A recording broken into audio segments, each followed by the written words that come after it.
மாவீரன் news channel. வணக்கம் நேயர்களே. நேற்று 15/5/2025 அன்று தென் சென்னை மாவட்டம் விருகம்பாக்கம் தொகுதி தெற்கு மண்டல் பாரதிய ஜனதா கட்சியின் சார்பாக தொடர் நீர்மோர் திருவிழா என்ற பெயரில் நீர்மோர் பந்தல் திறக்கப்பட்டது. இதில் பாரதிய ஜனதா கட்சியின் மாநில துணைத் தலைவர் திரு டால்பின் பா ஸ்ரீதரன் அவர்கள் திறந்து வைத்து பொதுமக்களுக்கு நீர்மோர், தர்பூசணி, கிருணி பழம், வெள்ளரிக்காய் போன்றவற்றை வழங்கினார்.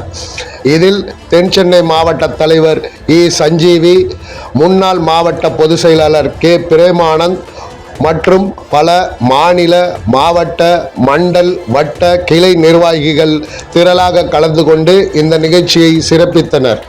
இந்த நிகழ்ச்சியை ஏற்பாடு செய்த பாரத மாதா ஆர்.கே. ராமலிங்கம் மற்றும் பி. பிரவீன்சந்த் அவர்கள் சிறப்பாக ஏற்பாடு செய்திருந்தனர்.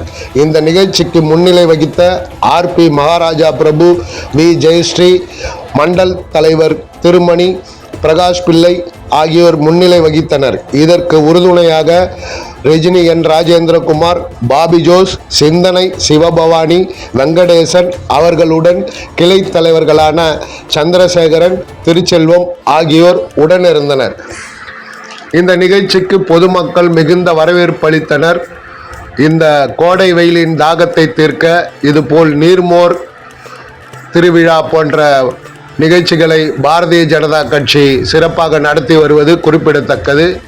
மாவீரன் நியூஸ் டிவிக்காக உங்கள் ரஜினி என். ராஜேந்திரகுமார். மீண்டும் அடுத்த ஒரு நல்ல வீடியோவில் சந்திப்போம். அது வரைக்கும் நன்றி. இந்த வீடியோ பிடிச்சிருந்தா லைக் பண்ணுங்கள், ஷேர் பண்ணுங்கள், கமெண்ட் பண்ணுங்கள். நன்றி, வணக்கம்.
மாவீரன் நியூஸ் சேனல். இந்த யூடியூப் சேனலை எல்லாருமே பாருங்கள், லைக் பண்ணுங்கள், ஷேர் பண்ணுங்கள், சப்ஸ்கிரைப் பண்ணுங்கள்.